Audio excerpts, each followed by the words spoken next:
My lady, you have turned down men from noble families, wealthy merchants, and even brave warriors. What is it that you seek in a husband that none of these men have? Once upon a time, in the calm village of Ataga, there lived a young, beautiful lady, the king's daughter, known as Ezinma. Ezinma was known across the Ataga village for her beauty, grace, and intelligence. As the only daughter of the revered and amiable King Okobi, she had grown up in the royal palace surrounded by riches, but she was also grounded by a strong sense of duty and a desire to make the right choices in life. Her desire to get married to a man who fits her description was an issue in the palace. King Okobi urged her to settle with one of the handsome and noble men who visited the palace requesting to marry her, but none met her standard. Despite her attitude, suitors continued to visit the palace, requesting to get married to her. King Uka of Oku village came with his son, the Prince of Oku, to propose marriage to Ezinma, but they were shocked as she enumerated the strange features and attributes a man who will marry her must possess, features which the Prince of Oku obviously lacked. On another day, King Ude, the king of Awanta village, visited and persuaded her to consider his son, the Prince of Awanta, and his persuasions did not change anything, as she had made up her mind on what she wanted.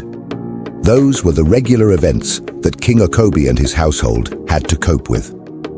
Despite the many suitors who came to seek her hand in marriage, Ezinma remained firm in her decision not to marry until she found someone who met her very specific standards. One afternoon, when the sun was mild in the sky, she decided to take a break from the palace. She called upon her maids and made her way to the village stream, a place of peace and serenity that she loved. The stream, with its crystal-clear waters flowing gently over smooth stones, was a place where she could think clearly and escape the pressures of royal life.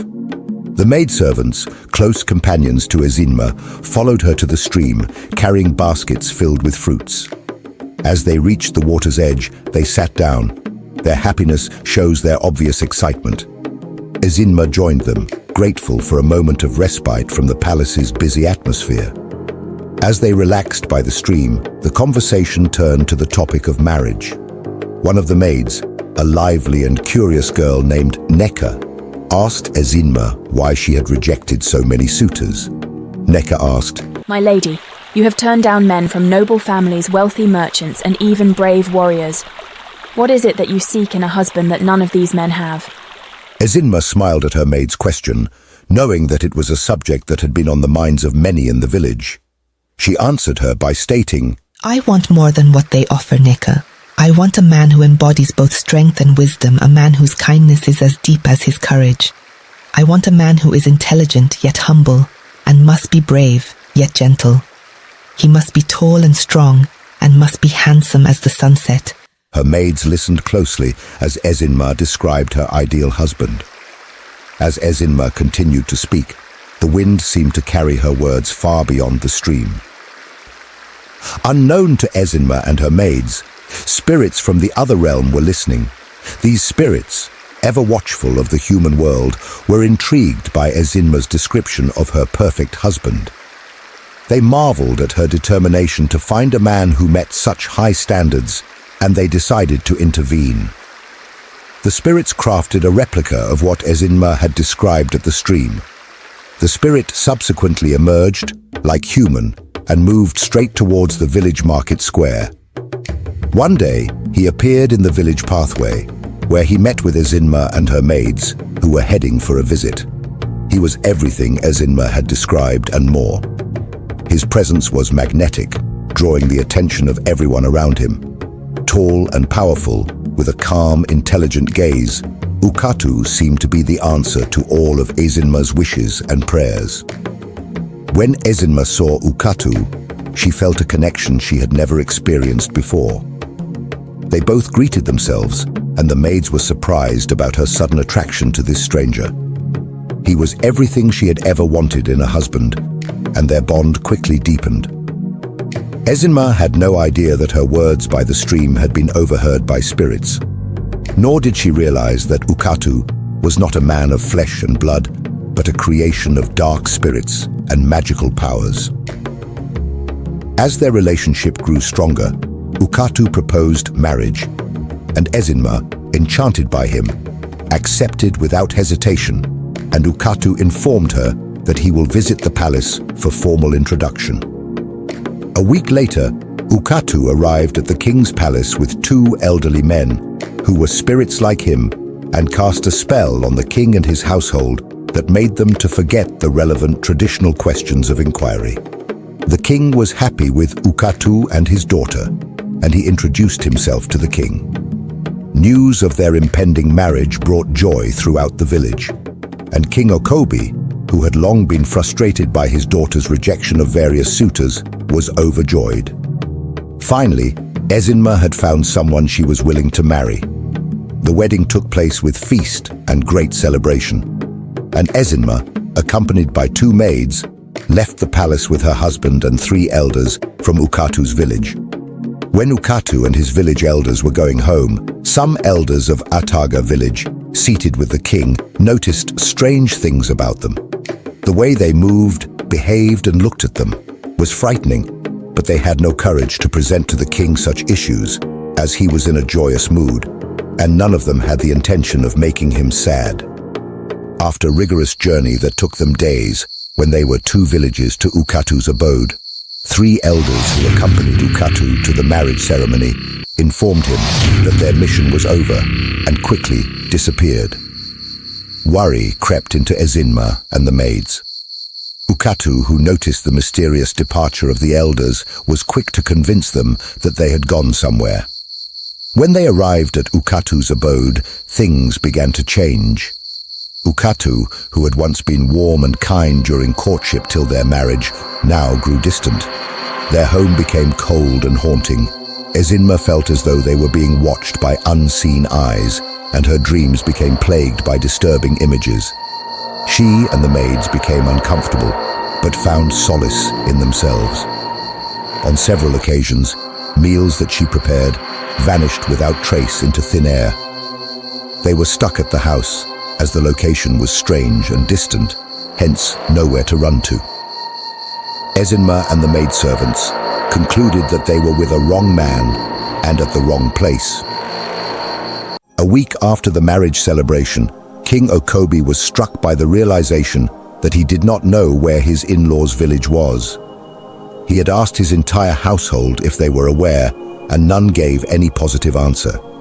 At this point, it dawned on him that he had made a massive mistake by allowing an individual with 3 elders to arrive his village and straight to his palace and married his daughter without inquiry. It was obvious that the spell had left the king. The king asked his household how possible is it that he would forget traditions that had long governed the village's marriages. He failed to inquire about Ukatu's origin, his family, his village, and his lineage. The power, spell, and charm that Ukatu exuded clearly clouded everyone's judgment, including the king.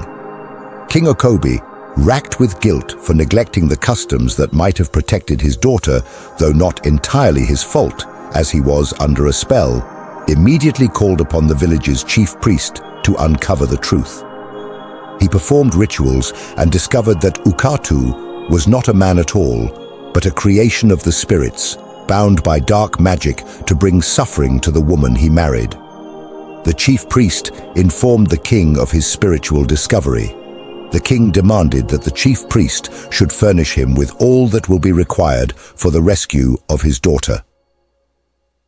The chief priest stated, "Great King Okobi, this will require a journey into the land of the spirits, which would demand crossing 2 rivers and going beyond 6 villages before arriving at the village outskirts where Ezinma and the 2 maids were kept. It will also require the company of 3 seers, whose expertise cut across different roles in the course of this dangerous journey. One of the seers will be in charge of paddling the canoe to safety. Another will be ready to repair the canoe should there be any hazard on the way. The 3rd seer will be in charge of seeing ahead and informing the rest of upcoming dangers. I, the chief priest, will lead others in the journey and will be in charge of driving away any spiritual force that may arise in the course of this journey. The king urged the chief priest to take all steps required and to request for anything that will make the journey a success, as he would provide them. The king provided all the materials that the chief priest requested for, and the chief priest searched throughout the neighboring villages for the type of seers who will accompany him in this journey. The chief priest eventually found powerful and suitable seers that will make the journey. The king was downcast and overwhelmed at the extent of dangers that will be encountered on the journey to save his daughter. The king thought deeply about his daughter, and the very fact that she is in a house with a spirit shattered his mood. Determined to save Ezinma, the chief priest and the powerful seers prepared for a battle against the spirits. Armed with sacred relics and powerful incantations, they were prepared to confront the spirits. The king, however, made a declaration of success on the search party.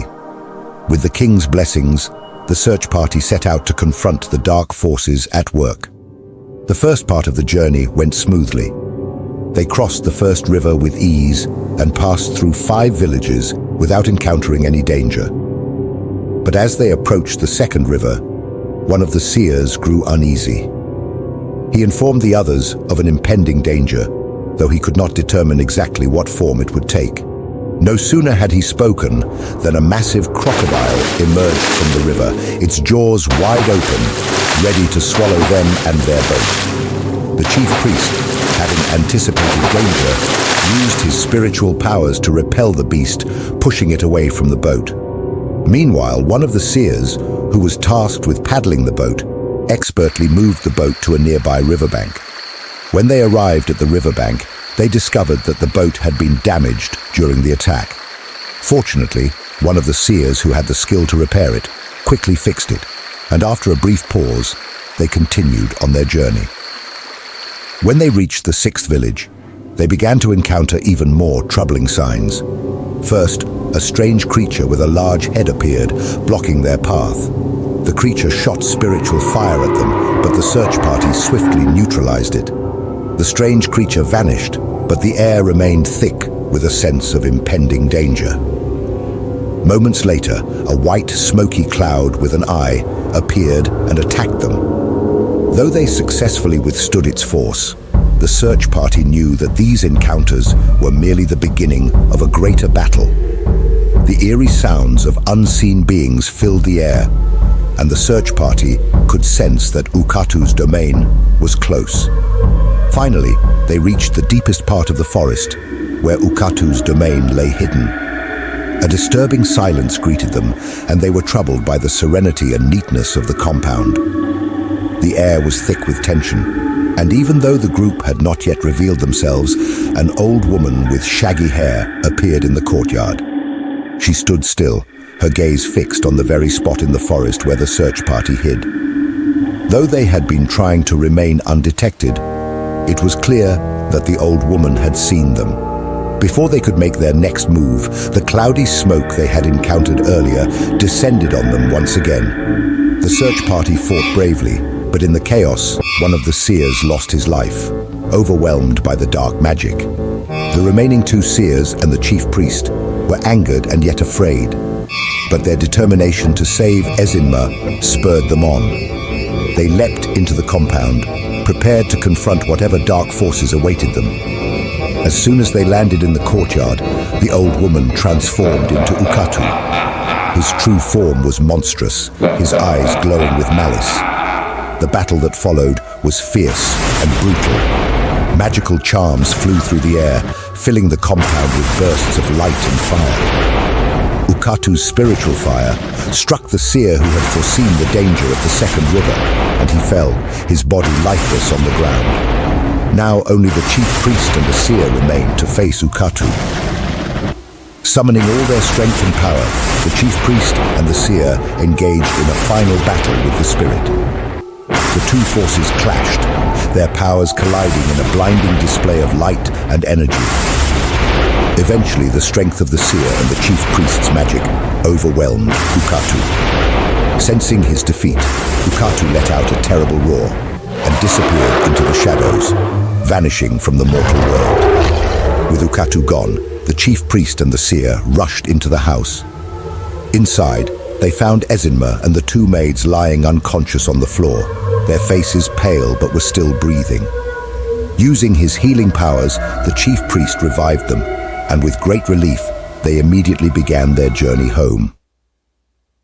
Meanwhile, back at the palace, King Okobi was uncomfortable.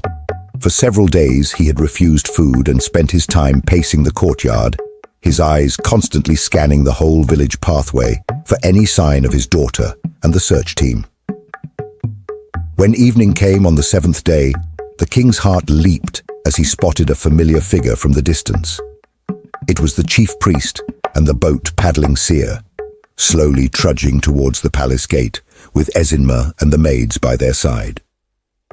Overwhelmed with emotion, the king ran to them, embracing Ezinma tightly, tears streaming down his face. He thanked the chief priest and the seer for their bravery and for bringing his daughter back to him. He also noticed that the search party were not complete. The chief priest informed him of what had happened to them. The king became very sad and promised to provide for the families of the fallen seers. To celebrate Ezinma's safe return, King Okobi declared a feast for the entire village. The drums beat late into the night, and the people rejoiced on the rescue of their beloved princess. But the king also took the opportunity to warn his people that from that day forward, full and thorough inquiries would be made into any marriage proposal, whether within the village or outside. No more would they forget their age-long cherished customs and traditions. This story from Motherland Tales teaches a lesson that seeking for a perfect human is impossible, as no one is capable of creating a human being, hence we should only work towards perfection. Please subscribe, like, share and comment to our channel so that whenever we post a new video, you will be the first to be notified. Thanks for watching. See you in our next video.